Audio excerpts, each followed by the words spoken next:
He bought an old overgrown house for pennies, planning to simply fix it up. But inside, he discovered something that terrified and shocked everyone. Subscribe to the channel and write in the comments which city or country you're watching this video from. The house did not look abandoned in the usual sense. It did not announce its neglect with broken windows, collapsed walls, or scattered debris. Instead, it seemed to be quietly withdrawn from sight, as if it had chosen to erase itself from the landscape. Thick ivy covered nearly every surface, crawling over brick and wood with deliberate patience. It wrapped itself around corners, swallowed window frames, and climbed towards the roof until the house appeared less like a structure and more like a hill that had grown where a building once stood. He noticed it almost by accident. He had been scanning property listings for weeks, not searching for a dream home or a place filled with character, but for something practical. A structure that could be restored, improved, and eventually sold, or perhaps lived in if the numbers made sense. When the listing appeared, it stood out not because it was attractive, but because it was vague. The description was brief, almost careless. An old house, overgrown, sold as is, price negotiable. The photographs were few and unhelpful, taken from a distance, as if the photographer had been unwilling to approach too closely. The price was what stopped him. It was far below anything comparable in the area. Too low, in fact, low enough to suggest that someone wanted the property gone rather than sold. He drove out to see it on a gray morning, the kind of day that flattened colors and made distances feel longer. The road narrowed as he approached, and the neighboring houses gradually gave way to empty lots and unmanaged land. When he finally reached the address, he had to slow down and look twice. From the street, the house was barely recognizable. Ivy spilled over the fence, crept across the yard, and rose up the walls in thick, tangled layers. The roof line was visible only in fragments through the greenery. The gate stood slightly open. Its metal hinges were rusted, but the lock itself looked newer than expected. That detail lodged quietly in his mind, though he did not dwell on it. He stepped onto the property and felt the ground give slightly beneath his boots, soft with years of fallen leaves and unchecked growth. The air smelled damp and green, heavy with the scent of plants that had been left alone for too long. Up close, the house felt different, not dangerous, not threatening, but strangely neutral. There was no graffiti, no broken glass scattered near the walls, none of the signs that usually marked places where people had wandered in and out over the years. It was as if the house had been deliberately avoided. The ivy hung thick and undisturbed, its vines layered over one another in a way that suggested no one had tried to cut it back for a very long time. He walked slowly around the perimeter, trying to understand the shape of the building. That was harder than it should have been. The greenery concealed corners and edges, making it difficult to tell where one wall ended and another began. Windows were hinted at by subtle rectangular impressions beneath the vines, but he could not see glass or frames, only outlines. The agent arrived late and apologized without much conviction. When asked about the history of the house, the man offered little. It had been empty for years. The previous owner had passed away. No heirs had shown interest. The land was the real value, he said, gesturing vaguely at the yard. The house itself was old and likely not worth saving. That answer felt rehearsed. He noticed how the agent avoided standing too close to the walls, how he did not attempt to point out features or describe the interior. When asked why the price was so low, the agent shrugged and repeated that the seller wanted a quick sale. There were no known issues, no liens, no disputes. Everything was clean on paper. Inside, the house was dark but intact. Dust coated the floors, and the air carried the faint smell of mildew, but the structure did not feel unstable. The rooms were mostly empty. Furniture had been removed, leaving behind only the imprint of where things once stood. There were no personal belongings scattered around, no signs of a hurried departure. It felt curated in its emptiness, as if someone had taken care to leave nothing behind. He noticed something else almost immediately. The layout felt odd, not wrong in a way that could be easily described, but subtly inconsistent. Hallways seemed shorter than they should have been. Certain rooms felt smaller, compressed somehow. He could not have explained it mathematically at that moment, but the sense of imbalance stayed with him. Still, none of it was enough to walk away. The price, the location, the potential all outweighed his unease. He had learned long ago that most properties came with quirks, and unease alone was not a reason to abandon a deal. He signed the papers a week later. The first day after closing, he returned alone. No agent, no inspector, no one else to dilute the experience. He stood in front of the house for a long time, looking at the ivy as if it were a curtain he was about to pull back. If he was going to understand what he had bought, he needed to see the walls beneath it. He started with the simplest tools: gloves, clippers, a saw for thicker vines. As he cut, the ivy resisted, clinging stubbornly to the brick as if reluctant to let go. The work was slow and physical, the kind that demanded attention and left little room for abstract thought. Leaves fell in heavy clusters at his feet. Vines peeled away from the walls with a sound like tearing fabric.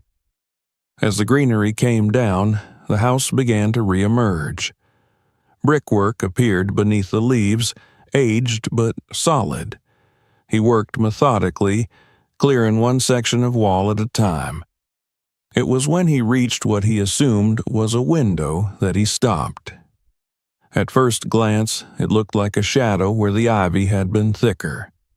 But as he cleared more leaves, the shape became unmistakable.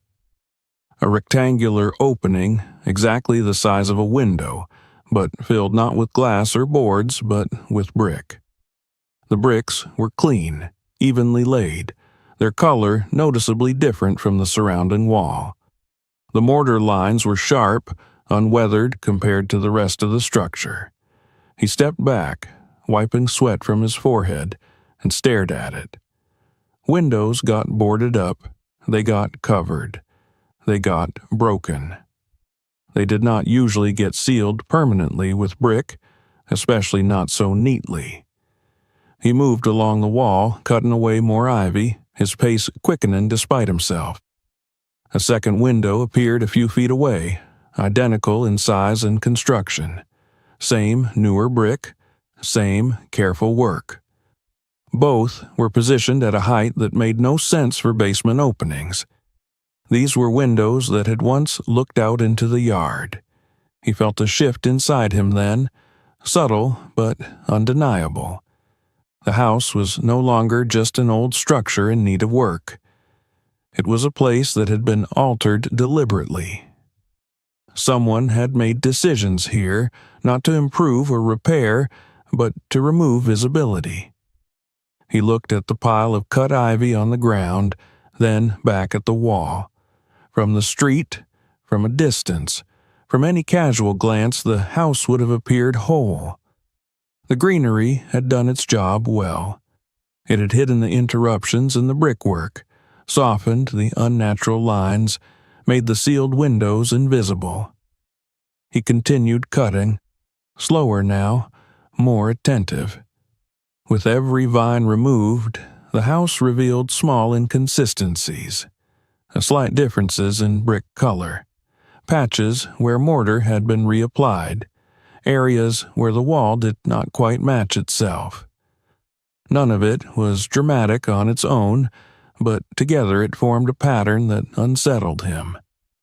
By the time the light began to fade, he had uncovered enough to know that the house he had purchased was not simply old or neglected. It had been modified in ways that suggested intention, not renovation, but concealment. He gathered his tools and stood back, looking at the exposed sections of wall. The ivy still covered much of the house, but now he knew what it was hiding. Windows that no longer opened, openings that had been erased. The greenery had not just grown unchecked, it had been allowed to grow. As he locked the gate and walked back to his car, one thought followed him with uncomfortable clarity. Houses did not hide themselves. People hid houses. The thought followed him home and refused to loosen its grip. Houses did not make choices. They did not decide which parts of themselves to reveal and which to erase.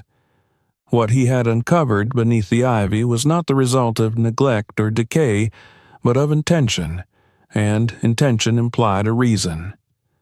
By the next morning, that realization had hardened into resolve. Whatever the house was hiding, it would not stay hidden simply because it had waited long enough. He returned early while the air was still cool and the light slanted low across the yard. The exposed sections of brick from the previous day looked different in daylight, sharper somehow, as if the house itself were more clearly defined now that parts of its disguise had been stripped away. The cut ivy lay where he had left it, wilted and darkening, already beginning to lose its grip on the shape it had once obscured. He started again where he had stopped, working methodically along the facade. This time, he was not simply clearing vegetation, he was inspecting. Each vine he removed revealed another small truth about the structure beneath it. The differences in brickwork became easier to spot once he knew what to look for. Older bricks bore the uneven wear of decades, softened edges, mortar that had weathered and receded. The newer sections stood out in contrast, their lines straighter, their surfaces less eroded, their mortar still firm. As he moved from one side of the house to the other, a pattern emerged. The sealed windows were not random. They were positioned where natural light would have entered the building, facing the yard rather than the street. From the outside, once hidden by ivy, they vanished completely into the illusion of a continuous wall. From the inside, he suspected, they would have vanished just as thoroughly. He circled the house, cutting back vines from the corners and rear wall. The ivy grew thickest here, climbing in dense layers that suggested years of unchecked growth. Yet, even here, something fell off. In truly abandoned places, vegetation spread unevenly, following moisture and light. Here, the coverage was oddly uniform, as though it had been allowed to grow everywhere at once. At the back of the house, he uncovered another sealed opening. This one was lower, closer to ground level, but still clearly not a foundation vent. The brickwork matched the others. The realization settled in slowly but firmly. This house had once been far more open to the outside than it was now. Someone had made the decision to close it off piece by piece. He stepped back and tried to visualize the house as it must have looked before the changes. Windows admitting light. Multiple points of entry. A structure connected to its surroundings rather than sealed away from them. Whatever purpose it served now, it had not been built that way originally. As he worked, he began to notice something else. Beneath the ivy, faint outlines appeared in the plaster and brick where repairs had been made. Rectangular shadows where doors might once have stood. Lines in the masonry that did not align with the rest of the wall. He followed one such outline with his fingers, tracing the shape of what could only have been a doorway. This one had been treated differently. Instead of being simply bricked over, the opening had been carefully filled and smoothed, then coated with a layer of plaster that matched the surrounding wall almost perfectly. Only time and the uneven growth of ivy had betrayed it. Standing in front of it, he felt a quiet certainty. This had been an entrance, and not a minor one. He moved inside to confirm his suspicion. From the interior, the wall corresponding to that section felt wrong. Too flat, too perfect. The paint here was newer, the surface smoother. He knocked lightly and listened. The sound was duller than the rest of the wall, lacking the hollow echo of exterior brick. Someone had gone to great lengths to make this space disappear. He began to measure, pacing off distances between interior walls and comparing them to what he could see outside. The discrepancy was subtle but undeniable. The exterior dimensions of the house suggested more space than the interior accounted for. It was not a dramatic difference, not enough to be obvious at a glance, but enough to raise questions that refused to be ignored. He returned outside and continued clearing the ivy along the base of the walls. Near the ground, partially concealed by soil and roots, he found a small metal pipe protruding at an angle. At first, he assumed it was part of an old drainage system, but its placement was strange. It was too narrow for proper drainage and too deliberately angled to be accidental. He brushed away dirt and leaves and saw that it led directly into the wall. Inside, he traced its path as best he could. The pipe disappeared behind plaster and paint, heading upward rather than down.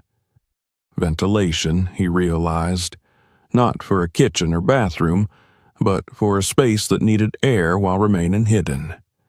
The thought sent a chill through him that had nothing to do with the cool morning air.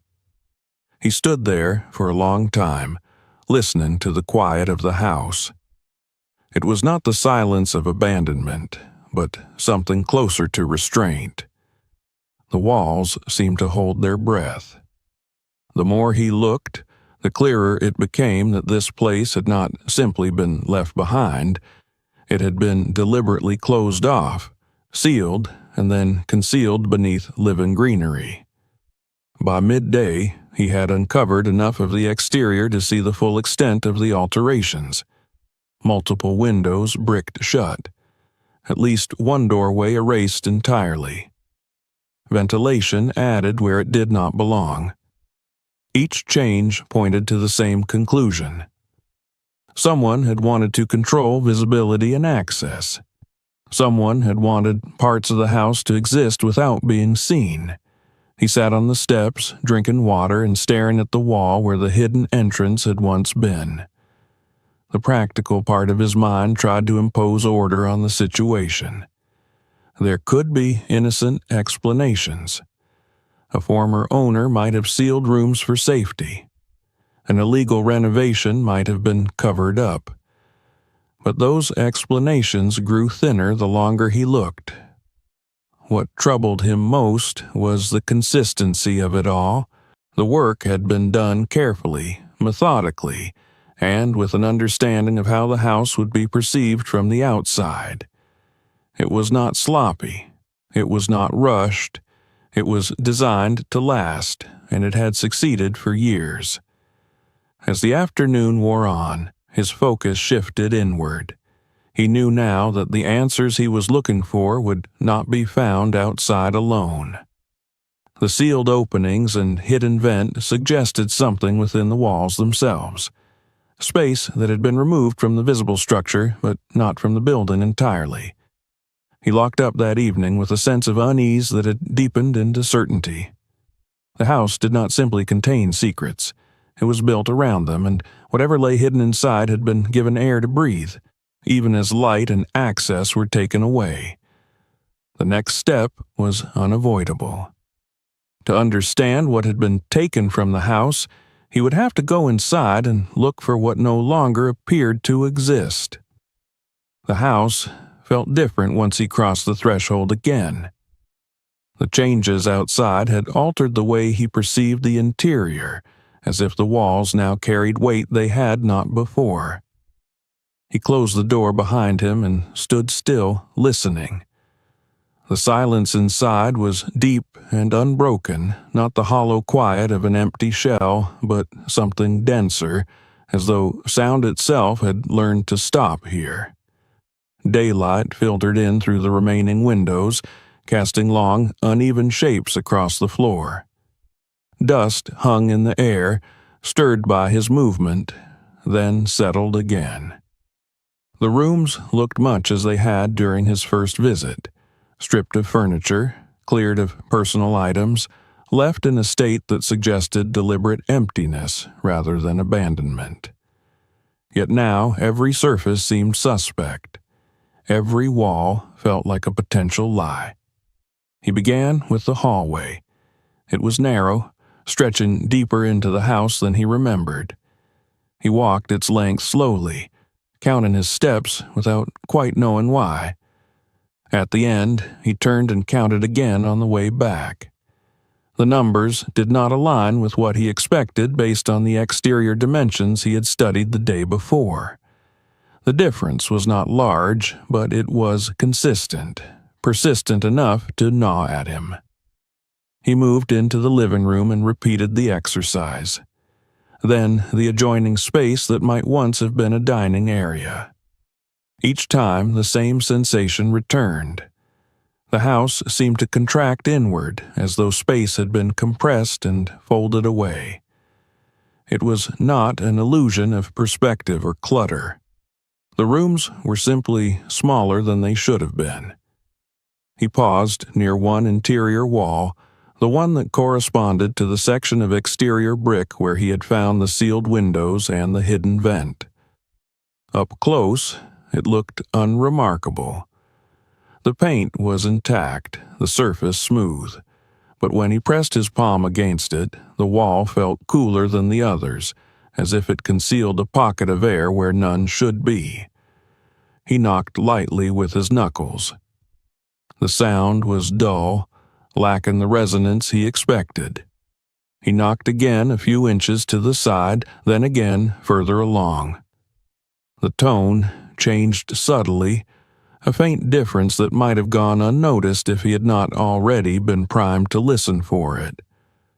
There was a stretch of wall where the sound softened, flattening into something closer to emptiness. He stepped back and examined the area more closely. The baseboard here was newer than the rest, its paint cleaner, its edges sharper.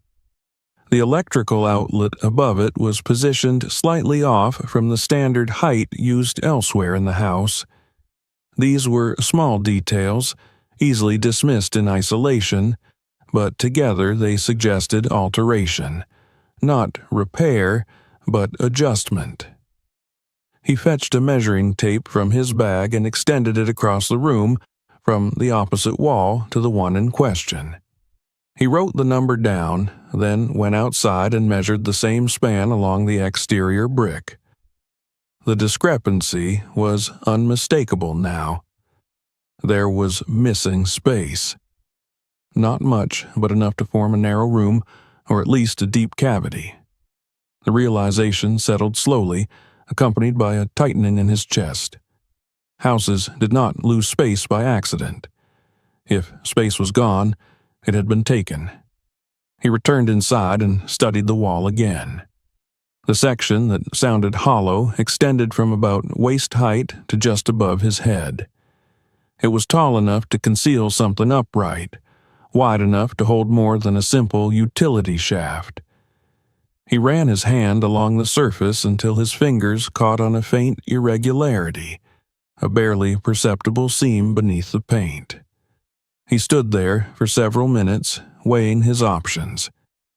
Tearing into a wall was not a small decision.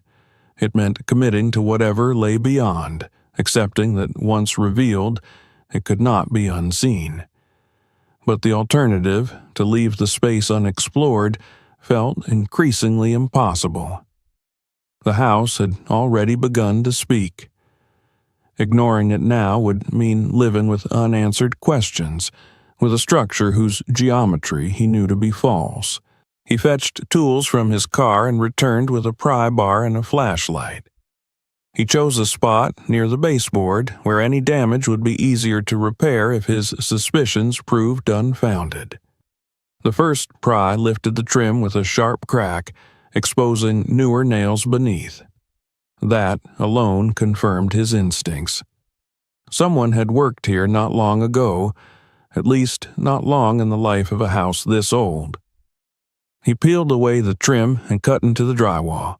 The blade met less resistance than expected, sliding through with ease. When he pulled the section free, a breath of cooler air escaped, rushing against his face. He shone the flashlight into the opening. There was space beyond. Not the shallow cavity of standard wall construction, but something deeper. He widened the opening, removing more drywall until he could see the full depth of the void.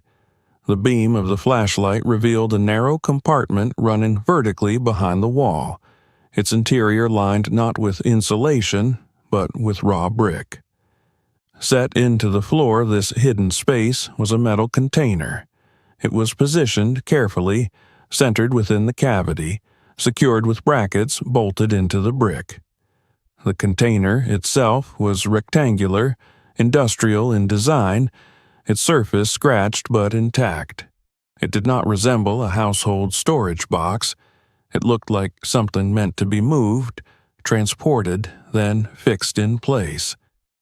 He climbed onto a chair to get a better angle and reached inside, testing the container's weight. It was heavy, heavier than he expected, and firmly attached. Whoever had placed it there had not intended for it to be removed easily. He examined the brackets and bolts, noting the tool marks. They were precise, deliberate. This was not improvised work. It had been planned. After several minutes of careful effort, he managed to loosen the fastenings. The container shifted slightly, enough for him to slide it forward and lower it onto the floor. As it came free, dust and grit spilled from the cavity, accompanied by the faint smell of old paper and metal. He knelt in front of the container, his pulse quickening despite his attempt to remain calm. This was the first tangible object he had found that could not be explained away as structural modification or misguided renovation. This was something hidden, intentionally concealed within the house's false geometry. The latch resisted at first, then gave way with a muted snap. He lifted the lid slowly. Inside, the contents were arranged with care. Several thick notebooks lay stacked neatly, their covers worn but intact. Beside them were envelopes, each labeled in a steady hand with dates. A small bundle of keys rested at the bottom, held together by a ring from which several tags dangled. He did not touch anything immediately. He simply looked, letting the reality of the discovery settle. This was not a hoard. It was not a forgotten stash. It was an archive. He lifted the top notebook and flipped through a few pages. The handwriting was consistent, controlled, devoid of flourish. Dates headed each entry. Times were noted. Short, factual lines filled the pages. There were no names, no emotional language, no personal reflections. It read less like a diary and more like a log. He replaced the notebook and closed the container, suddenly aware of how exposed he felt with the wall opened behind him. The house seemed to watch, its altered spaces bearing silent witness to his intrusion.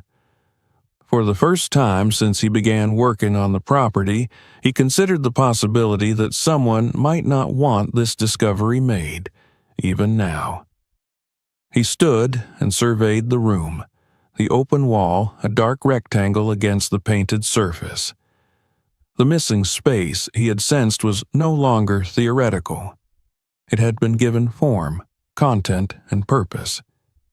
As he gathered the container and moved it to a safer spot, one thought repeated itself with growing urgency. The house had not only hidden rooms, it had hidden records. And records existed for a reason. Whatever story the house contained, it had been written down, preserved, and locked away. and now, whether he was ready or not, he was about to read it. He did not open the notebooks right away. After moving the metal container into the center of the room, he closed the lid again and sat back on his heels, as if distance might make what he had found less real. The exposed section of wall behind him looked like an accusation. There was no denying it now. The house had been altered to hide not only space, but information.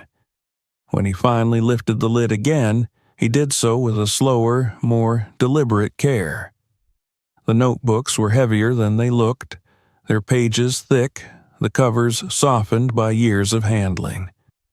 He picked up the top one and opened it to the first page. There was no introduction, no explanation of purpose, only a date written neatly at the top, followed by a short block of text. The sentences were brief and functional. Arrived at night. No issues. Stayed quiet. Left before morning. Nothing about who arrived or why. Nothing about how they felt or what they said. Just movement, duration, and compliance. He turned the page. Another date. Similar language. Different durations. Sometimes a note about preparation. Room cleared. Vent checked. Entry sealed. The repetition was unsettling. The journal did not read like the writing of someone chronicling their life. It read like a manual being executed step by step without deviation. As he continued, patterns began to emerge, certain phrases repeated with mechanical consistency. Short stays, limited movement, no exterior access, silence maintained.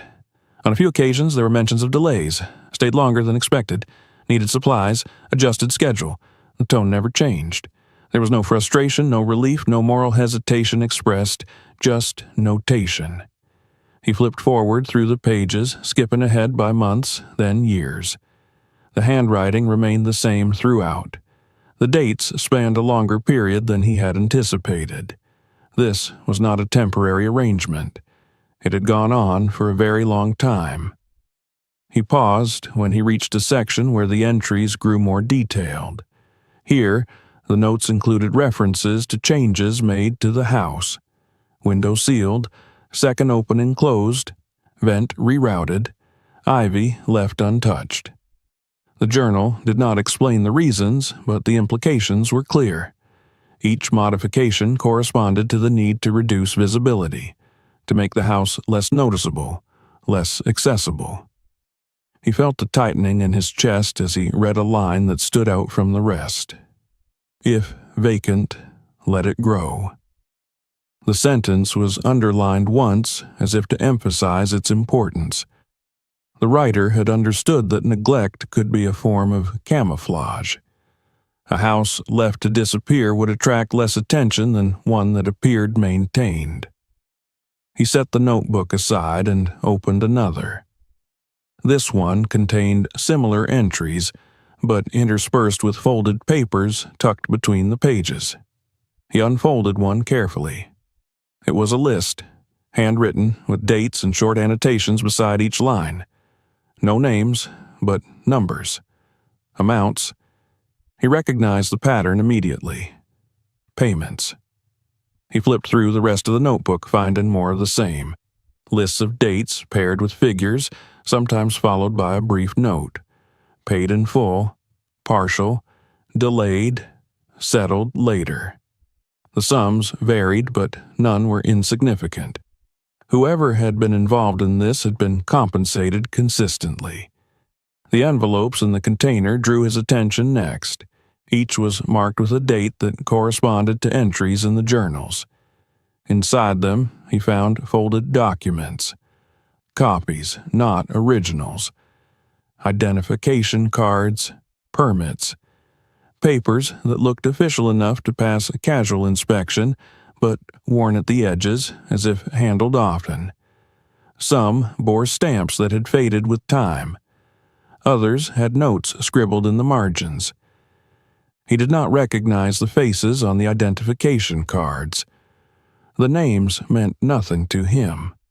but the care with which the documents had been preserved suggested they mattered deeply to someone. They were not souvenirs. They were tools. As he sorted through the materials, the shape of the operation became clearer. The house had been used as a temporary holding place, not for storage, but for people. People who needed to remain unseen. People who stayed briefly, then left, or were taken elsewhere. The journal did not say what happened after departure. It did not need to. Its focus ended at the threshold of the house. That omission felt deliberate. The writer recorded only what occurred within these walls, as if everything beyond them belonged to someone else. He found a passage that made him stop reading altogether. Prepared room, no windows, vent sufficient. Stay not to exceed 3 days. If extended, supplies through kitchen floor. The matter-of-fact tone made the content feel colder, more disturbing than any explicit description could have been. He closed the notebook and leaned back against the wall, staring at the ceiling. The house creaked softly, settling as it always had, indifferent to the weight of what had been uncovered. The room felt smaller now, not because of its dimensions, but because of what it represented. When he resumed reading, he did so more carefully, paying attention to the progression of entries. Early on, the stays were shorter, the modifications minimal. As time went on, the measures became more extreme. More windows sealed, access points removed, ventilation improved. The house was being reshaped around a specific function, refined through repetition. Near the back of one notebook, he found a page with a different rhythm to it. The writing was still controlled, but the lines were closer together, the spacing tighter. The entries covered a shorter span of time. Delays were mentioned more frequently. One note read simply, "Left items behind. Do not discard." Another followed it. Bag stored, wall location noted. If inspection, move contents. His eyes went to the bundle of keys at the bottom of the container. He picked them up and examined the tags attached to each one. They were labeled in the same handwriting as the journals. Simple words: kitchen, niche, subfloor, spare. They were not labels for convenience. They were a map. He felt a growing sense of unease as he considered what that meant. The container in the wall was not the only hiding place. It was part of a system. The journals described a house designed to conceal, compartmentalize, and erase. He placed the notebooks back into the container and closed it once more, though he did not secure the latch. His gaze drifted to the floor beneath his feet, then to the walls around him. The house no longer felt like a structure he owned. It felt like a machine he had accidentally activated. As evening approached, the light inside the house shifted, shadows lengthening across the rooms. He knew he could stop. He could reseal the wall, close the container, and walk away. But the journals had made one thing impossible: ignorance. The house had not been abandoned.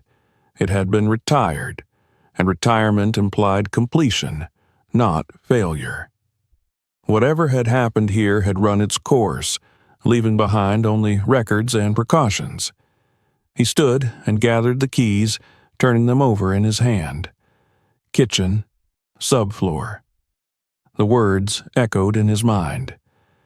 If the journals were accurate, then there were other places within the house where evidence had been stored, hidden as carefully as the container in the wall. As he turned off the light and prepared to leave for the night, one realization settled over him with quiet certainty. The journals did not tell the whole story. They were only the index. The rest was still embedded in the house itself, waiting to be uncovered, one hidden space at a time. He slept poorly that night.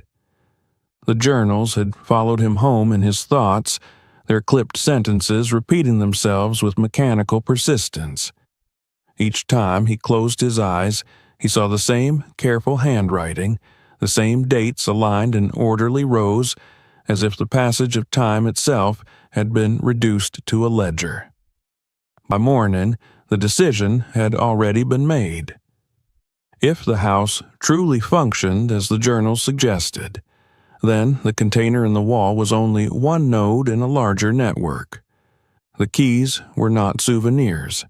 They were instructions. He returned as soon as the light was strong enough to fill the interior without artificial help. The house greeted him with the same quiet restraint, unchanged and indifferent. He went directly to the kitchen, the key ring heavy in his pocket. The word written on the tag felt heavier still, not because of what it promised, but because of how casually it had been recorded, as though this space, like the others, had been reduced to a utility. The kitchen was unremarkable at first glance. Old cabinets lined the walls, their surfaces dulled by years of use. The countertop bore faint stains that no amount of scrubbing had ever fully erased. The floorboards creaked softly beneath his weight, a familiar sound in a house of this age. Yet now, with the journals fresh in his mind, even the ordinary seemed suspect. He walked the length of the room slowly, listening. The sound of his steps varied, subtle differences in pitch and resonance that might have meant nothing to anyone else. Near the center of the floor, just beyond the line of the cabinets, one section responded differently. The creak was sharper, the echo slightly deeper. He knelt and pressed his palm against the wood. The boards felt no looser than the rest, but something about them held his attention. He retrieved the key labeled for this room and examined it closely. It was small, worn smooth from repeated use. He scanned the floor again, looking for anything that might correspond to it. There were no visible locks, no handles, no obvious seams. If there was an access point here, it had been designed not to draw the eye. He ran his fingers along the edge of one board and felt a slight irregularity. Not a gap, exactly, but a difference in how the wood met the next plank. He pressed down and felt a subtle give. His breath caught. He shifted his weight and pressed again, harder this time. The board depressed slightly, then returned to place. He fetched a thin tool from his bag and slid it carefully into the seam. With gentle pressure, the board lifted. Beneath it was a small metal latch, flush with the surface, painted to match the wood. The key fit perfectly. When he turned it, there was a soft click, almost polite in its restraint. He lifted the board fully and set it aside. Beneath was a square opening, neatly framed, leading into darkness. A ladder was affixed to the side, descending into a space that smelled of cool earth and old air. He shone his flashlight downward and saw a narrow cavity beneath the house, far more finished than he expected. The walls were lined with concrete blocks, the floor packed and level. He climbed down slowly, aware of the way sound changed as he descended. The house above seemed to recede, its creaks and shifts muffled by the surrounding earth. At the bottom, he stood upright with little room to spare. The space was not large, but it was deliberate.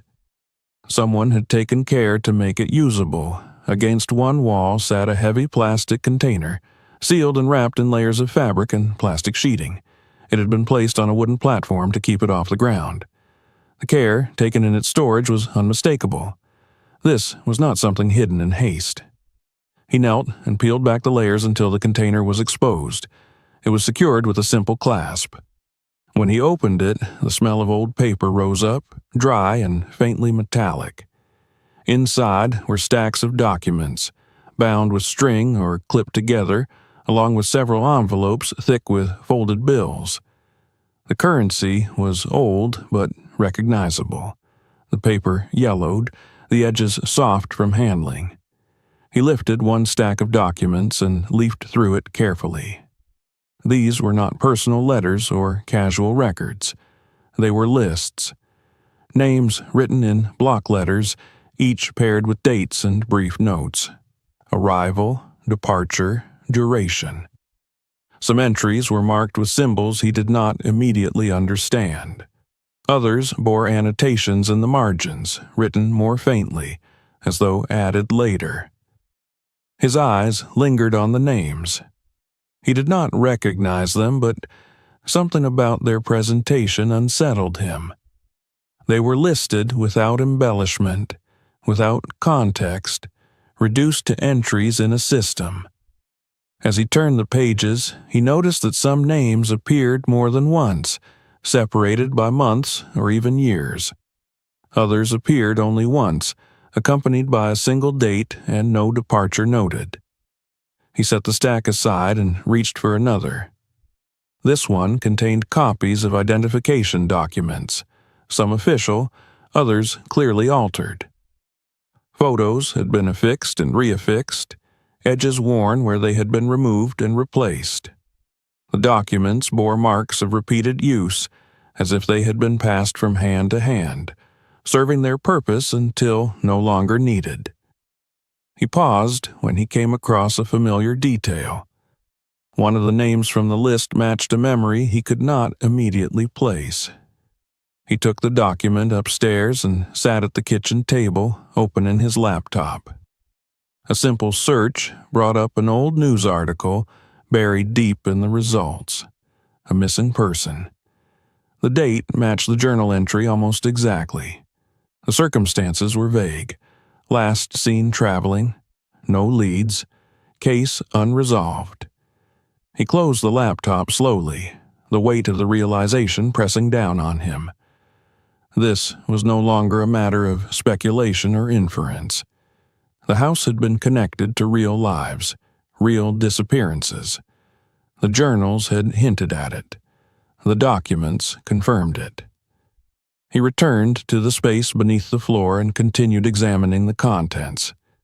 There were more lists, more documents. Some bore small notations indicating payment received, amounts corresponding to the figures he had seen in the journals. Others were marked simply with a line drawn through the name, as if to signify completion. At the bottom of the container, he found a small digital storage device sealed in a plastic bag. He did not open it. He did not need to. Its presence alone was enough to suggest that the records extended beyond paper, that the system had evolved with time, adapting to new methods while retaining the same core purpose. He climbed back into the kitchen, replaced the floorboard, and stood there for a long time, staring at the spot where the access had been hidden so effectively. The house had been designed to hold these things without revealing them. To anyone who did not know where to look, the floor was just a floor. He thought of the journal entry he had read the night before, the one that mentioned a door closed forever. The phrase took on new meaning now. This place was not just about temporary concealment. It was about permanence, about ensuring that what happened here could be sealed away, forgotten by those who did not know the right questions to ask. He sat down heavily in a chair, the kitchen suddenly feeling smaller, more confined. The practical considerations that had once guided his purchase seemed distant now, almost absurd. This was no longer a property with quirks or hidden flaws. It was a site of sustained, deliberate activity that had left marks far deeper than bricked windows or concealed vents. As the afternoon light shifted and shadows lengthened across the floor, he understood that he had crossed a threshold. The discovery beneath the floor had changed the nature of his involvement. He was no longer just uncovering the past. He was now in possession of evidence. The journals had spoken of a door that had been closed and sealed, a space meant to be erased entirely. The keys still hung in his pocket, their labels a silent reminder of what remained to be found. Somewhere within the house there was a room that had been cut off from light and sight, its existence denied by walls and plaster. He stood and looked toward the hallway, his gaze drawn to the section of wall he had yet to open, the one that corresponded to the final instruction in the journal. The one marked not with a word of use, but with an order, closed forever. He knew then that he would not leave the house without finding it. The phrase followed him through the house like an echo that refused to fade, closed forever. It was not written with drama or emphasis in the journal, not underlined or set apart. It appeared once, almost casually, paired with a simple sketch that showed a rectangle crossed through with a firm, decisive line. At the time, he had not understood its weight. Now, after what he had found beneath the floor, it pressed against his thoughts with increasing force. He did not rush. The house had taught him that haste led only to confusion. Instead, he began by retracing his steps, moving slowly from room to room, aligning what he had read with what he could see. The sketch in the journal had been crude, but its proportions suggested a specific location, not near the outer walls where sealed windows had once admitted light, but deeper within the structure, where the interior geometry had always felt wrong. He stopped in the hallway and studied the walls. One section stood out now that he knew how to look. The paint here was the same color as the rest, but the texture was subtly different, smoother, less layered. The baseboard along this stretch had been replaced more recently than those in adjacent rooms. The nails were newer, their heads barely dulled by time. He placed his hand against the wall and closed his eyes. The surface felt solid, but colder than expected, as if the air behind it did not circulate in the same way as elsewhere. He knocked once, then again, varying the pressure. The sound was flat, deadened, lacking the depth he had come to associate with exterior walls or structural supports. This was something else. He stepped back and measured the distance from this wall to the next room, then compared it to the exterior dimensions he had recorded days earlier. The numbers aligned now. This was where the missing space had gone. Before touching the wall again, he went outside. He needed to see the exterior one more time to confirm what instinct and calculation already told him. The ivy had been cut back significantly, but not entirely removed. In the exact area corresponding to the interior wall, the vegetation had been thickest. Even now, stubborn tendrils clung to the brick, their roots embedded deep in the mortar. When he pulled them away, the brick beneath showed faint discoloration, as though something once flush with the surface had been deliberately erased. There were no visible seams, no obvious outlines of a doorway.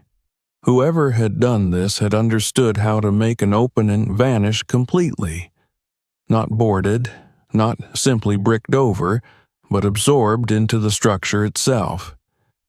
He returned inside with a heaviness in his chest that had nothing to do with the physical effort.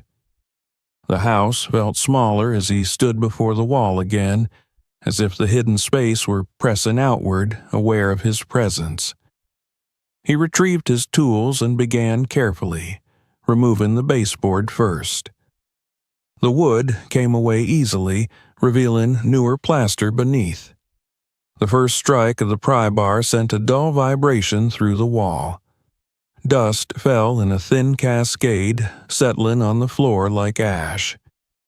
He worked slowly, breaking through the outer layer and exposing the brick behind it. The smell that escaped was immediate and unmistakable.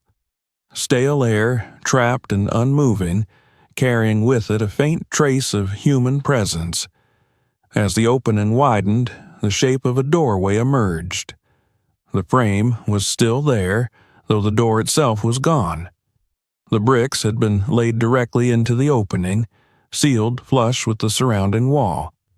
He removed them one by one, stacking them aside with a care that surprised him.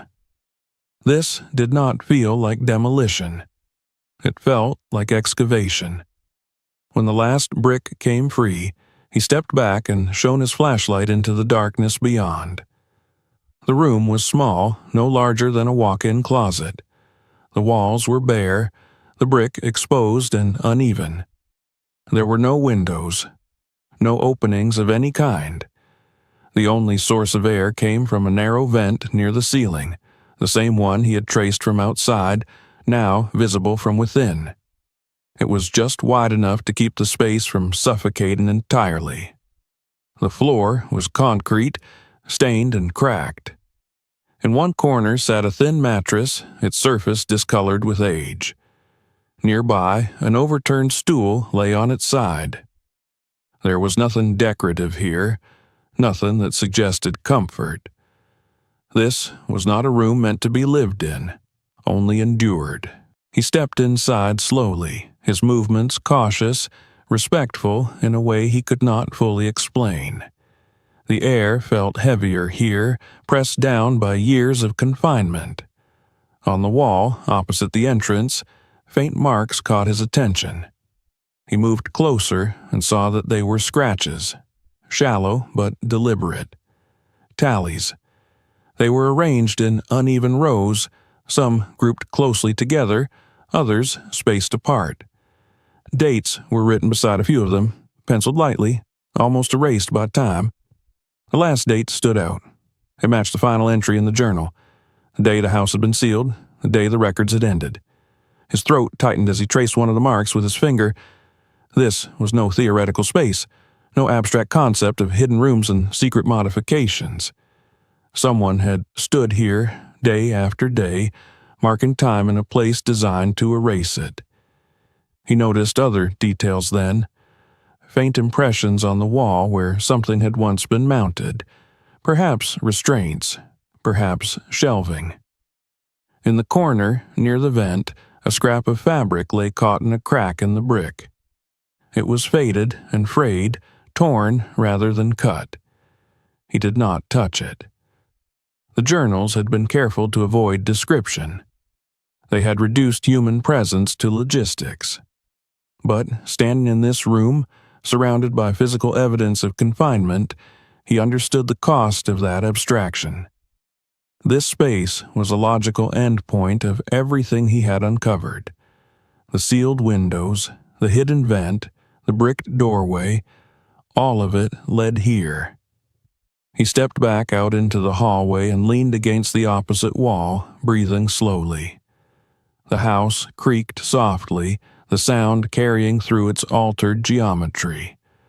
For the first time since he had begun uncovering its secrets, he felt something close to fear.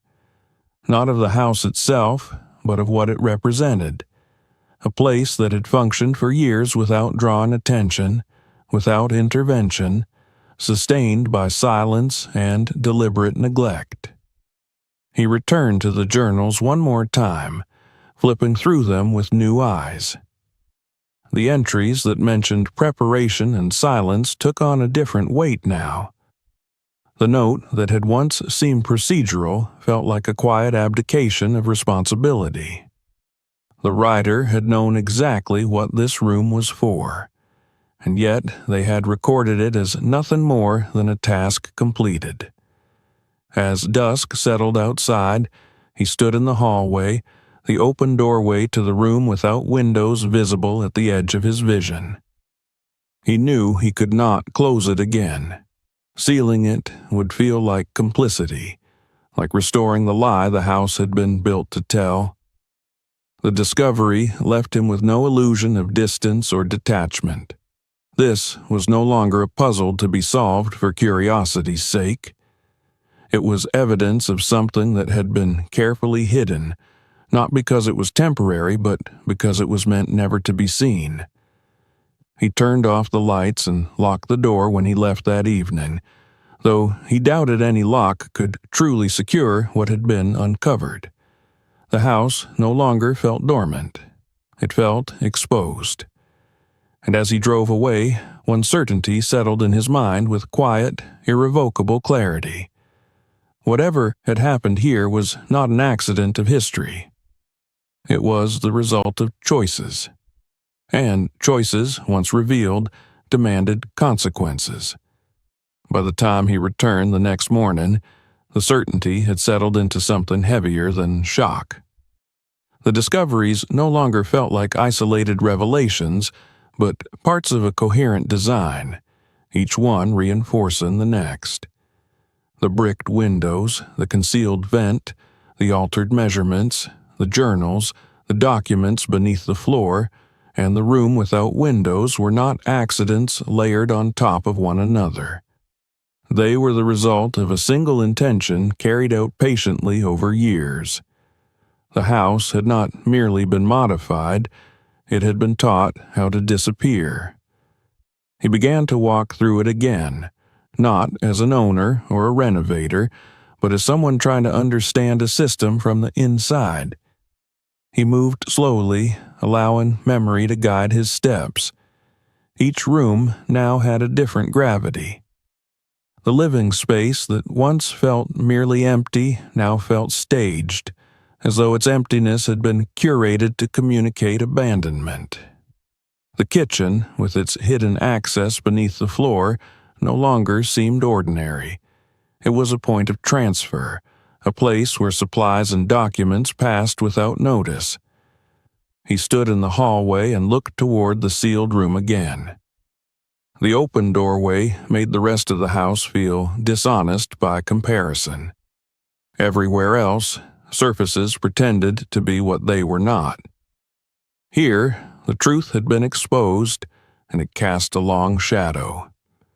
The journals had offered a partial explanation, but he found himself rereading them with new attention, searching not just for what was written, but for what had been deliberately omitted. The language was precise, but incomplete. It documented logistics without motive, actions without justification. The absence of explanation was itself revealing.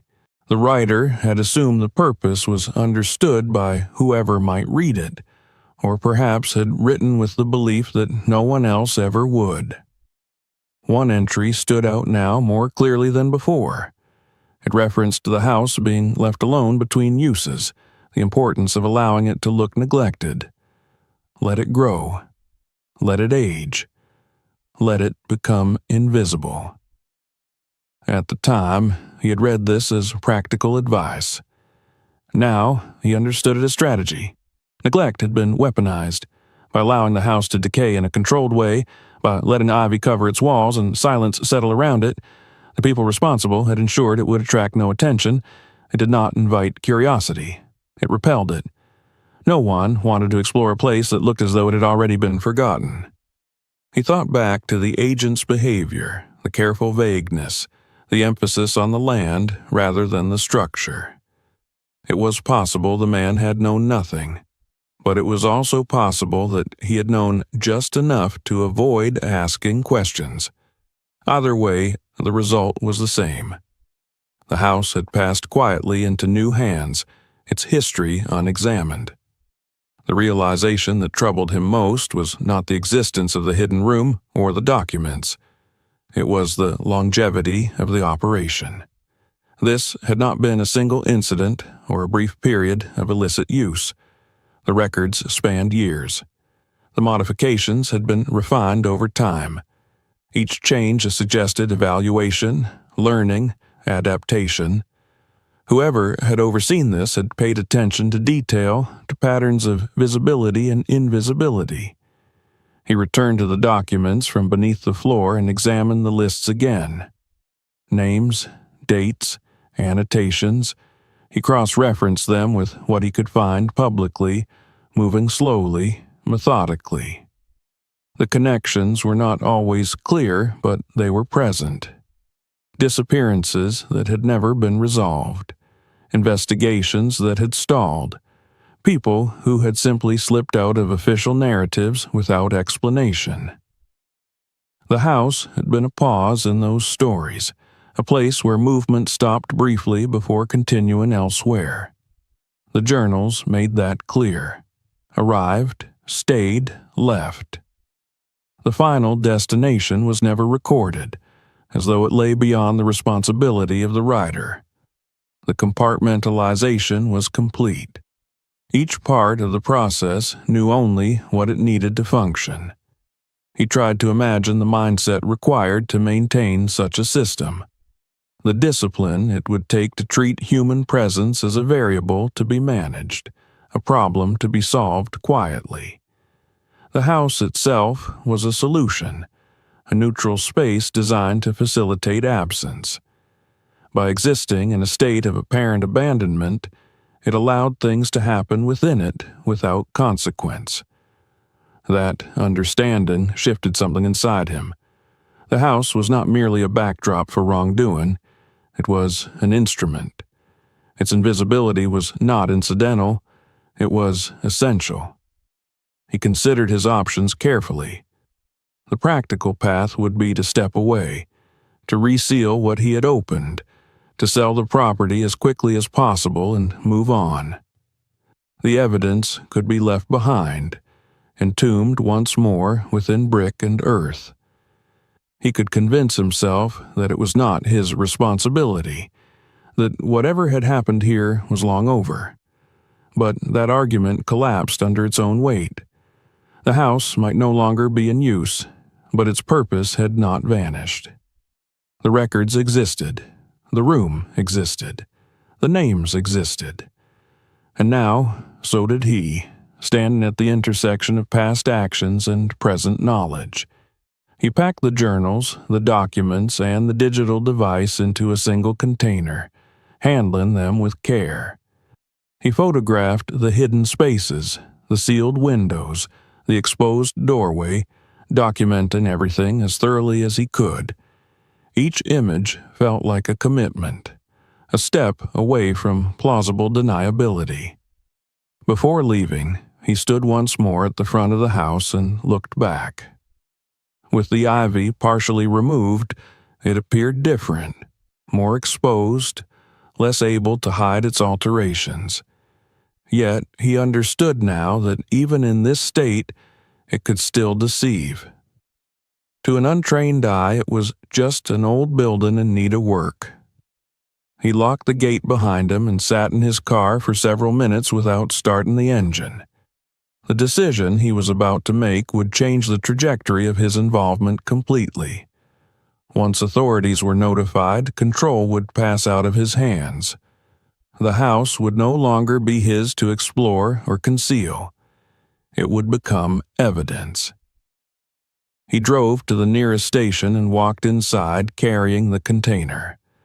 The fluorescent lights, the clean floors, the hum of ordinary activity felt surreal after the oppressive quiet of the house.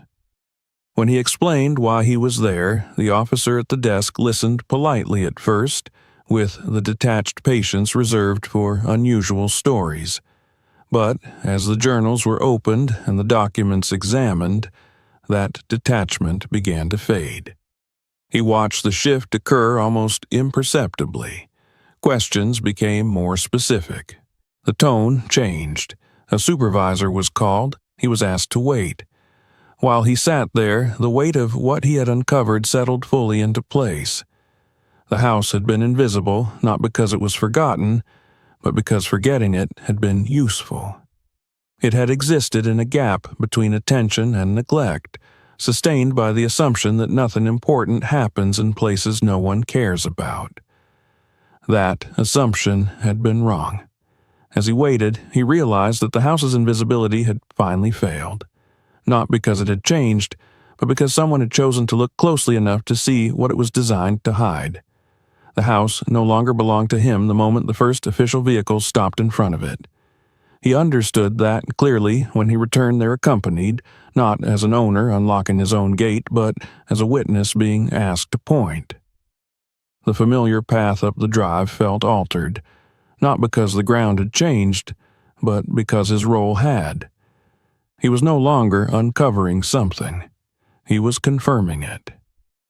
The officers moved through the property with a practiced detachment that contrasted sharply with his own lingering unease.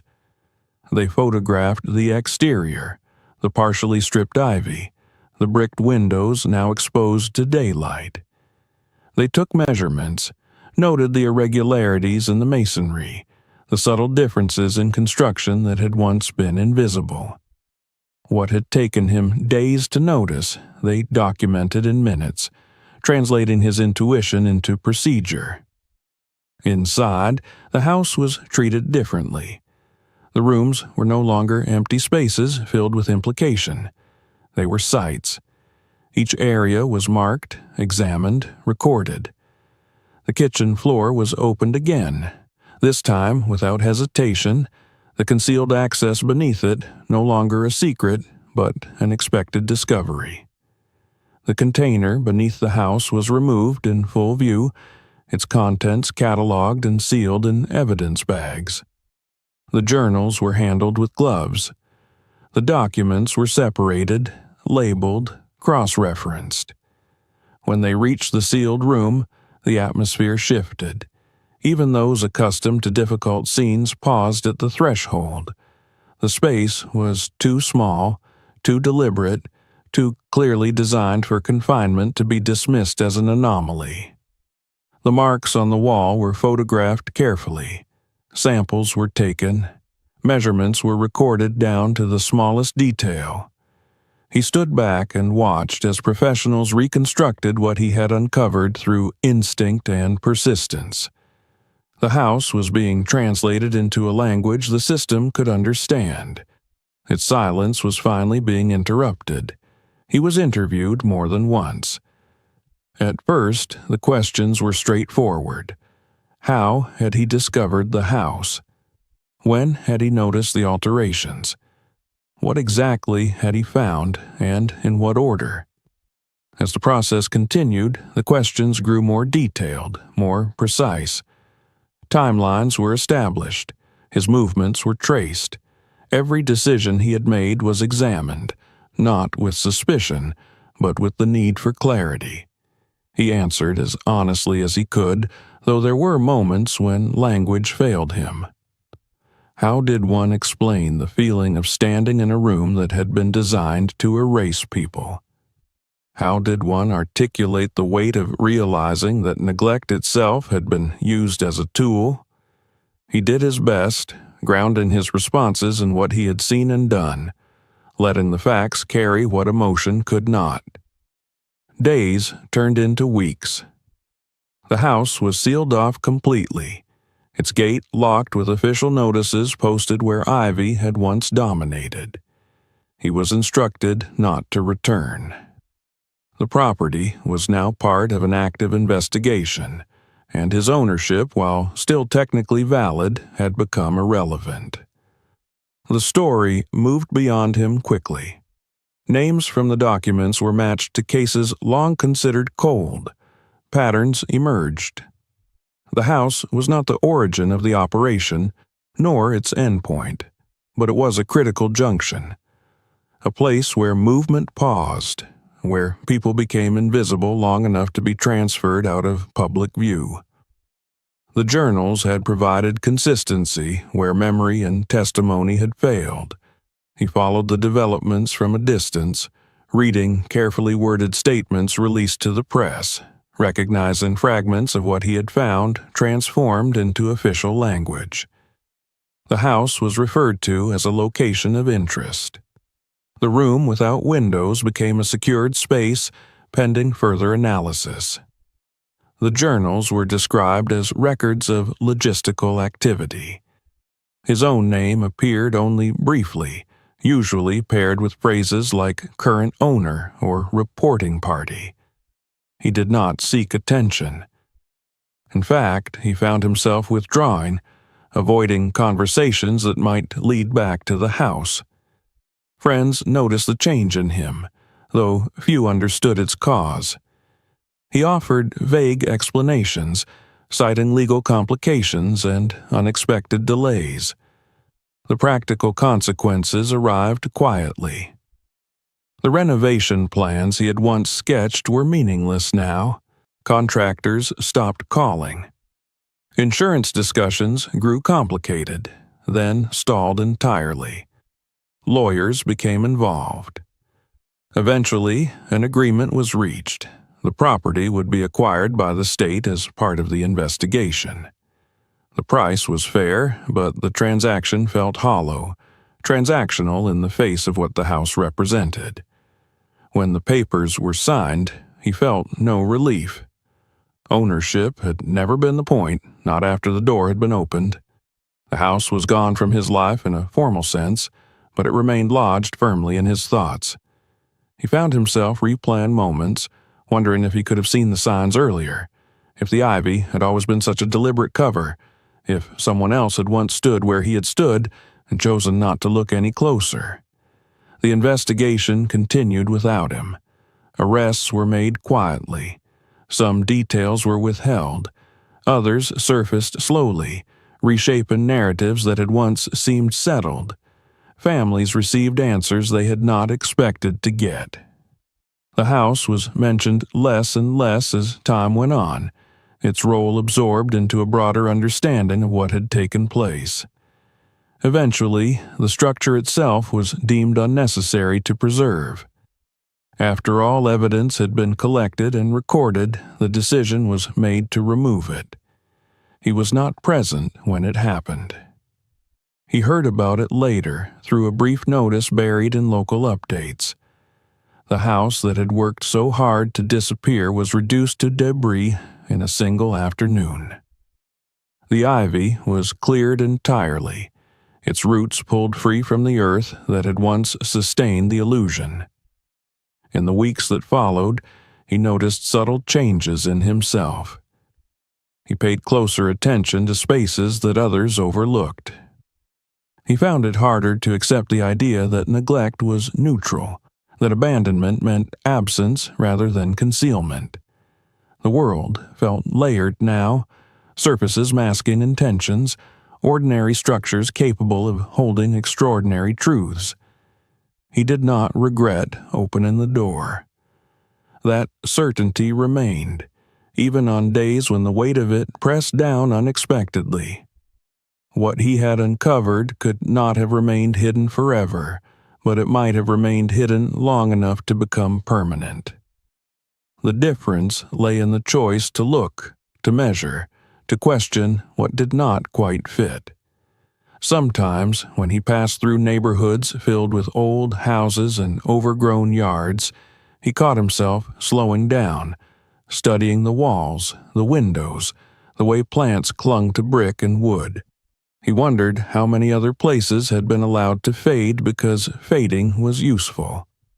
How many stories had been lost not through destruction, but through design. The house had been invisible for a long time, not because it was hidden well, but because it relied on an assumption that no one would bother to look too closely, that neglect would be mistaken for emptiness, that silence would be taken at face value. That assumption had failed. And in its failure, something irreversible had occurred. A place built to erase had been forced to testify. A structure designed to conceal had been made to reveal. The door that was meant to remain closed forever had been opened once, and that had been enough. He moved on, as people do, carrying the experience not as a story he told, but as a lens through which he now saw the world.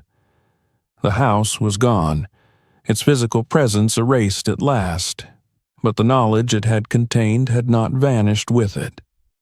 Some things, once uncovered, refused to disappear again. If this story shocked you, don't stop here. Subscribe to the channel so you don't miss the next story, the one that goes even deeper and reveals what usually stays hidden for years. Watch the other videos on this channel. Each one uncovers a real mystery, a forgotten place, or a discovery that changed someone's life forever.